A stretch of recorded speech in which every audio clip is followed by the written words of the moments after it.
Hey everyone, I'm Chase with the Basecamp team. I'm here to show you a couple of different advanced tips and tricks to help you get the most out of Basecamp. So we're going to start on the project screen here, and a lot of times you want to customize the way that it looks, how it feels, just to make things a little bit easier to get into. So we've got three different options here. The first one is a cards view that gives us all the projects in the card just like this. The third one here is a list view. It's all your projects alphabetically, just like a list like you would print out. And the middle one here gives us a mix of those two.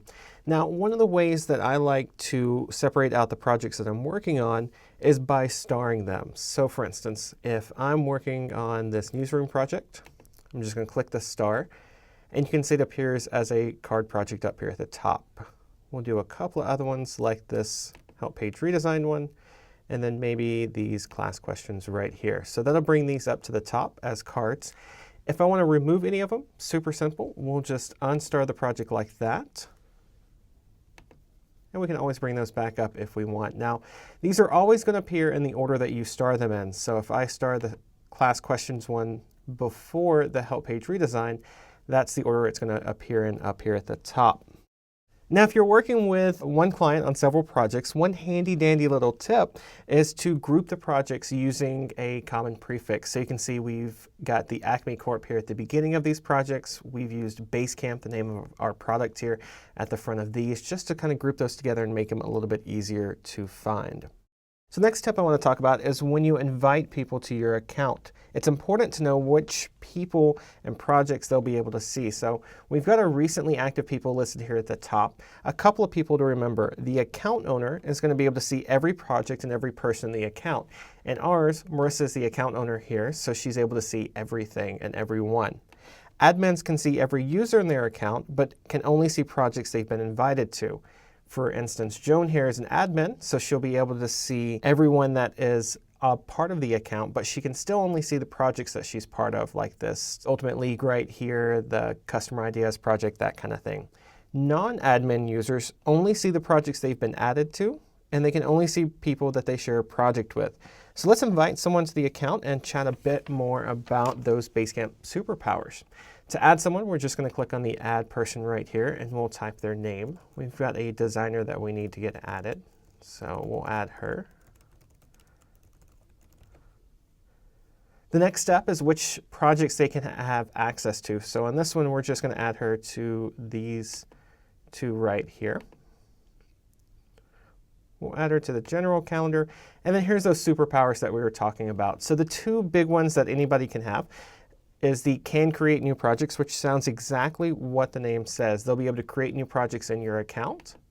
They can also be an administrator if you allow them to be. So admins are people that are able to create projects. They can remove anyone from a project. They can remove users from your Basecamp account, and they can give that admin power to other people.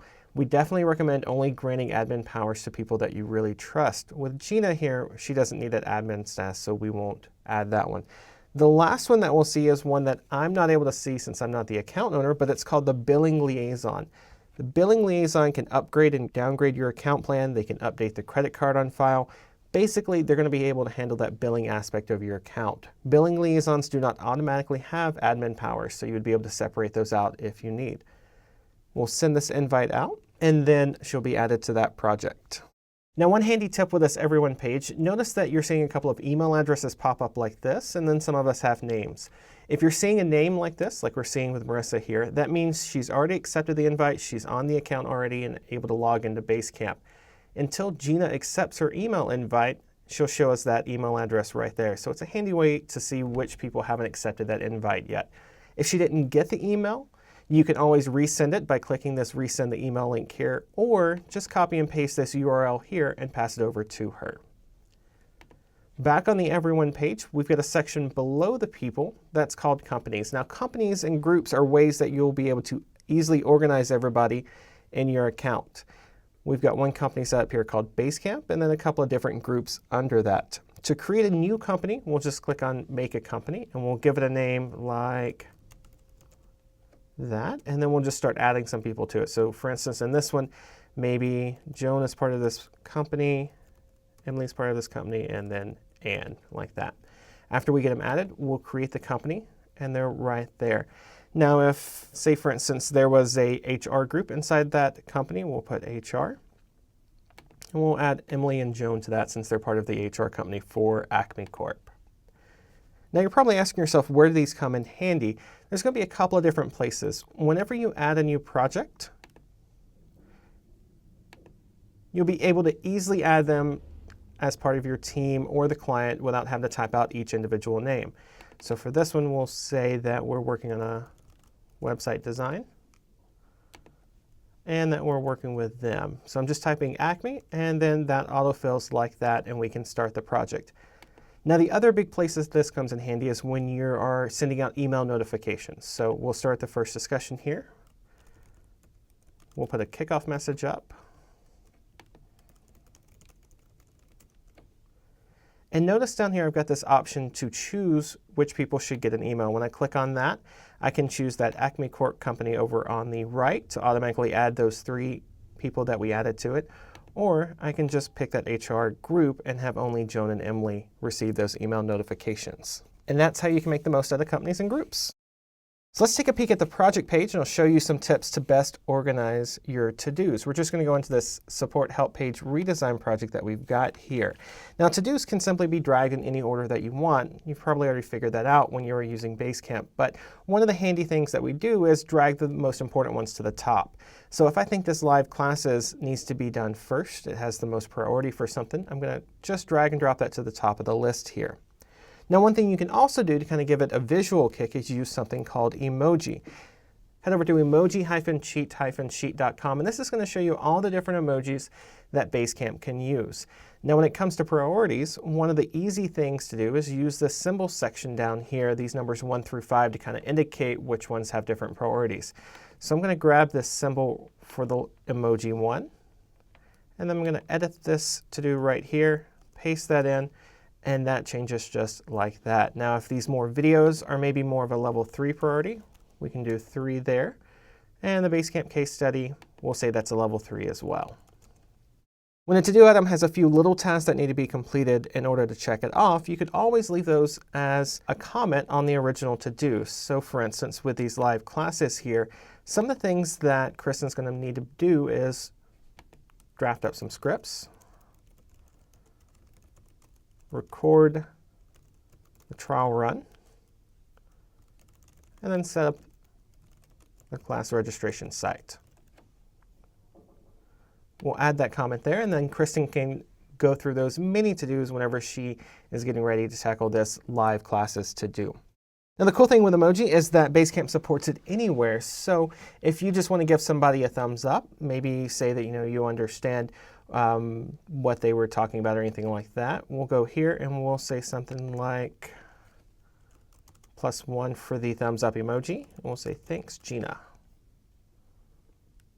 and add the comment like that. Notice that thumbs up emoji appears inside of the comment, so anywhere you can type text, you'll be able to add those emojis inside Basecamp.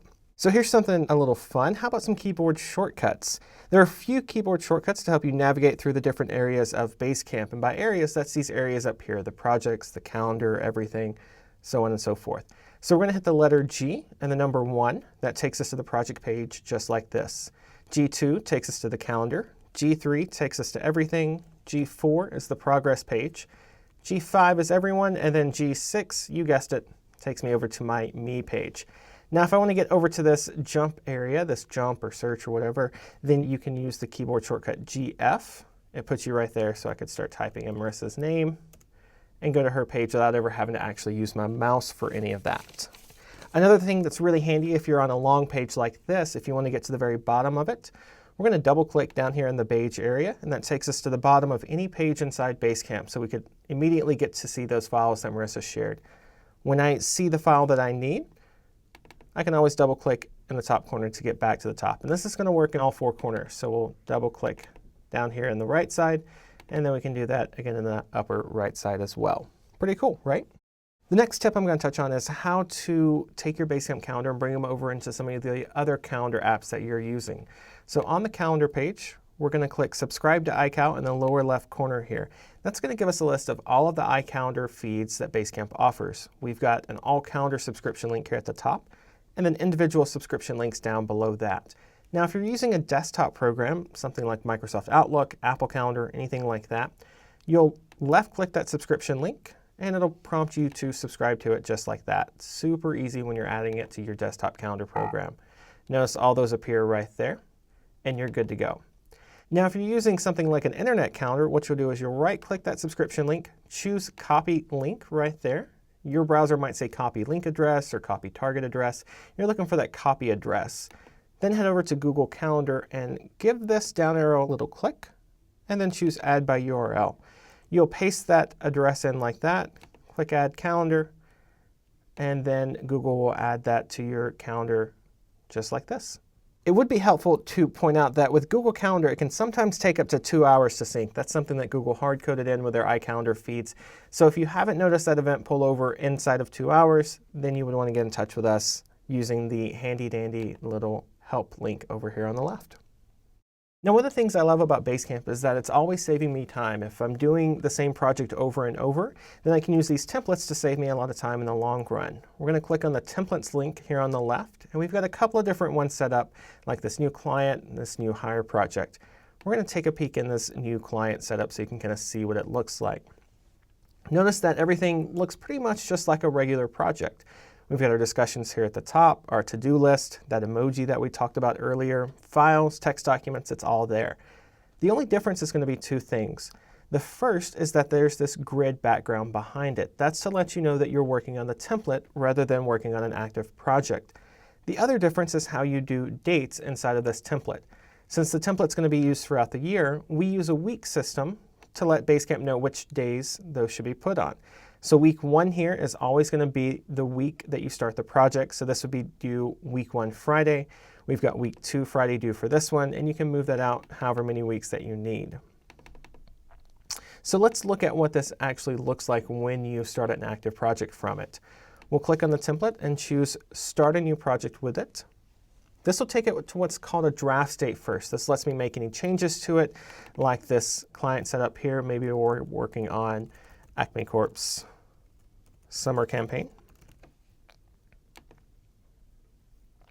I need to add a few people to this before we actually launch it. So we need to make sure all of the Acme company that we had earlier is on it. We'll add them to the project like that. I can also remove to-dos or edit to-dos if I need. Now notice that these dates have fallen in line like we talked about. So week 1 is going to be this week that we started this project. So it's going to be due April 4th. And then this one here, April 11th. And like I mentioned, if we need to delete one, we can trash that to-do just like that. Once I get the project set like I want, we click Publish this project. It becomes active. Everyone has been notified about what they need to do and that there's a new project that they need to get started on. The last thing that I want to show you with Basecamp is all the other apps and integrations that work with it. So head over to basecamp.com/extras to see all of those. These are going to be all of the third-party integrations, apps, add-ons, basically all those great tools outside of Basecamp that work with it. If you're looking for like mobile and desktop apps, we've got this option here at the top. We've got 2 official ones from us, this Basecamp for iOS and Basecamp for Android. Perfect ways for keeping up with Basecamp on the go while you're commuting into work, that kind of thing. There's also all these other wonderful apps from third parties as well. For time tracking, invoicing, accounting, those kind of things, we have this section here. And if you're wanting to run like customized reports with your Basecamp data, we have a full section devoted to the reporting, charts, and planning as well. So those are all the great ones that work with Basecamp. The very last thing that I'll point on is that if you ever get stuck, if you got a question, just click on this green help tab over here on the left. It takes you to basecamp.com/help, where you can find instant answers to common questions here at the top. Our wonderful help guides that dive into things like the calendar if you want to see more about it, or if you're curious about how account and billing works, you can click on that guide there. We've got some great video tips and tricks here, as well as that integrations extras link that we were talking about earlier. Now, if you're still stuck, 2 quick ways to get in touch with us. You can get a fast answer on Twitter if you're on Twitter, or file a support ticket with us by just clicking on this link. Just pop your question, your comment, your issue, whatever's going on in this box right here. Double check and make sure your email address is there. Then click on Submit this report request. We'll get back as quick as we can. I'm Chase, and thanks again for using Basecamp.